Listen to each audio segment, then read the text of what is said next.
Dhamma Talk from the Buddha, April the 10th, 2021. 16 Subtle Defilements, Causes of Sorrow.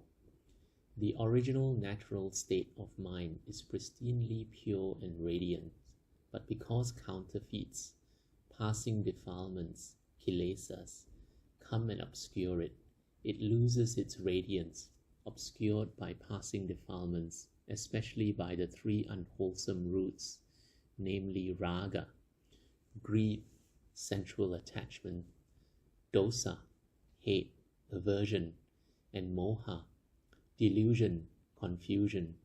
The mind is afflicted and in grief.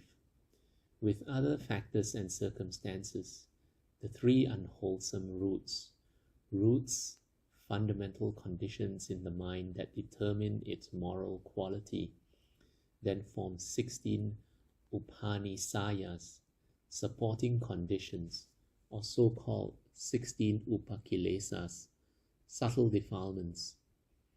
Metaphorically speaking, the 16 upakilesas are like the offspring of the three families: lobha, the extreme form of raga; dosa, moha. These offsprings, being born of the same families, have similar characteristics as they arise, but differ in their degree of coarseness or subtlety. Abhija visamalobha, the first upakilesa from lobha family, refers to covetousness, unrighteous greed, desire for or attachments to one's own or another's material possessions, insatiable craving for existence and non-existence, the desire to lose one's consciousness.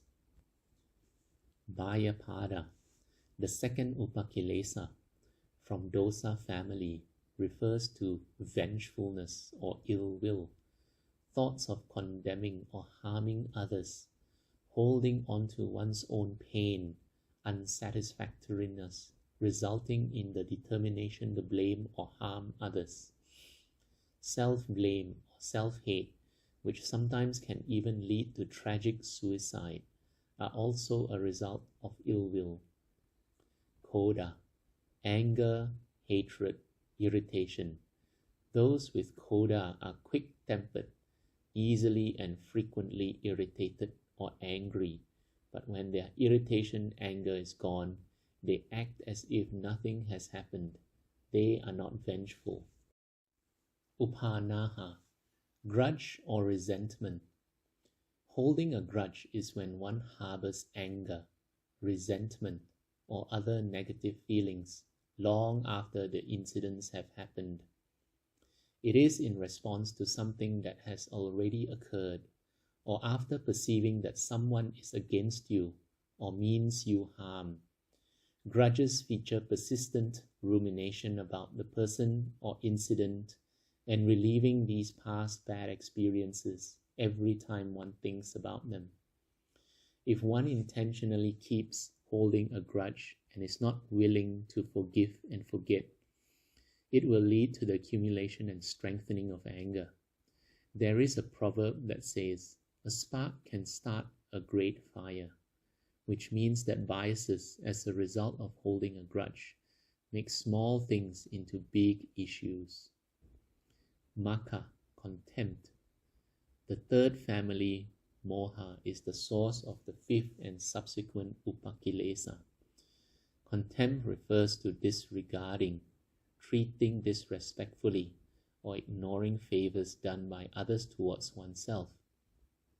For example, when somebody gives one a gift, instead of saying thank you and feeling grateful for their generosity, one looks down on the quality or the price of the gift.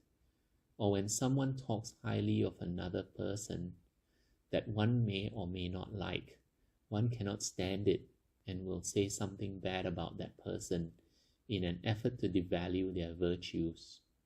Or when one is poor and someone out of compassion provides one with shelter, later one disregards the favor done, thinking, "What did they do for me?" All of these are examples of ungratefulness. Palasa, Insolence, or the sense of competitiveness that arises when overpowering someone else, bragging about one's own ideas, feeling superior to others despite one's inferiority. For example, towards a learned person one thinks, says, and tries to show that one is cleverer, just like a mouse that thinks that it is as big and as strong as a lion. Isa, envy, enviousness, or bitterness that arises towards the gain, care, honor, respect, and reverence shown towards others, despite the fact that one might have a greater or an equal share of those qualities.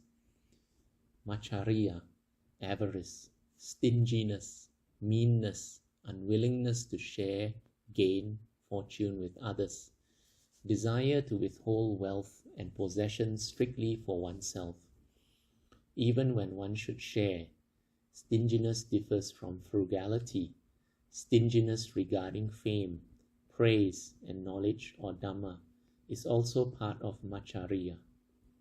Maya, deceit, misbehaving with the body, speech, or mind to conceal one's fault, or pretending to exhibit a quality that one lacks or has less of. For example, consumption of excessively luxurious clothes and meals, or excessive and false bragging about one's knowledge, financial status, or capabilities. Satya, fraud, trickiness, hypocrisy. A fraudulent trickster or hypocrite feels happy when pretending to have certain qualities to make others think highly of them or to envy them when these qualities are non-existent. For example, excessive bragging about one's own qualities with hidden bad intentions in order to make oneself happy and others envious. Tamba, obstinacy, stiffness, harshness, unyieldingness, rigidity, clinging onto one's own views or desires without taking into account others' helpful opinions or advice. Obstinacy is divided into 3 types. A. Obstinacy out of stupidity or laziness. B. Obstinacy out of ditthi, wrong view, or mana, conceit. C. Obstinacy out of anger. Saramba, presumption, contentious rivalry, or the thought, speech, or act of surpassing or outperforming the others, regardless of rules and without fairness. For example, in an argument where one doesn't have a rationale to support the action that one claims, or where one is wrong, one will not accept that one is wrong. Mana, conceit, elevation of the mind, thinking that one is superior to others on account of social class, etc. Atimana, arrogance, extreme elevation of the mind, extreme conceit, and a disrespectful attitude towards others. Atimana is like the big brother of Mana.